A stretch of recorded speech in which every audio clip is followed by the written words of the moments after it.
The Regents approved Study Resolution 167, which was one of the bills that was passed for us to really discuss tuition rates in Louisiana compared to other states, most specifically the professional schools.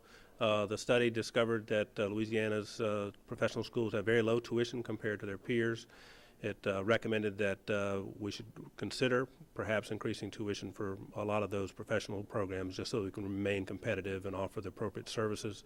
The other topic related to that was what were the policies within other states for tuition. And we found that 47 states allow the management boards, coordinating boards with the local institutions to determine tuition. Louisiana is one of only 3 states that offer or actually require legislative approval for tuition. And we're the only state in the union that requires 2/3 vote of both the House and the Senate to make sure that tuition can be approved. So we advised and recommended that that be changed so that institutions and the systems can make those decisions. Where does Louisiana's tuition rank right now compared to other states? Well, if you look at institutions by different type, we'll have institutions as far as 40% off the SREB average. We've got LSU probably 25% off their peers. So there's a lot of institutions that if they were given an opportunity to increase their tuition a hair more, it would relieve the stress that they have on the campus and it will allow the students to have greater access to courses in a more timely manner, which helps them to graduate quicker and to have more access to specific academic programs that are more costly. How important is flexibility when it comes to managing higher education for the various management boards and the institutions? Well, I think flexibility is the right definition or right word that we've got to address with. The campuses have got to respond to the changing business climate. We really want to make our campuses more business savvy, more market driven, and allowing them to have some flexibility with their tuition, I think, will allow that to happen. Even just going to a per credit hour type situation will allow us to offer courses and more programs more often. When you're stuck at a 12 credit hour offering for full-time students, and there's a lot of your product that you're providing that goes for free. And in any business model, that's very difficult if your tuition is real low and your state subsidy is low also. Are you encouraged by the potential that this offers?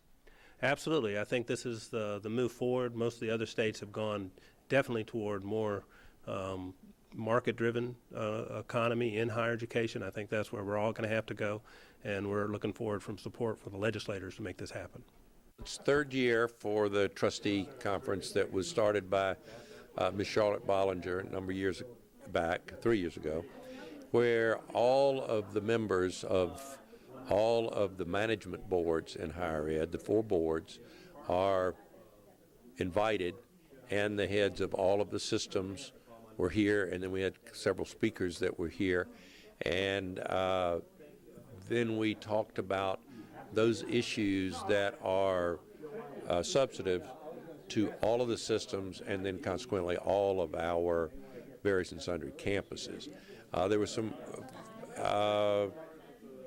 prognostication, I'd rather call it futuring, about what we're going to, those problems that we know we're going to face that are national trends. We discussed the emergence of distance learning as its part of the higher ed experience, how it's there, how it relates to the money issues. No decisions were made during the day. It was informative.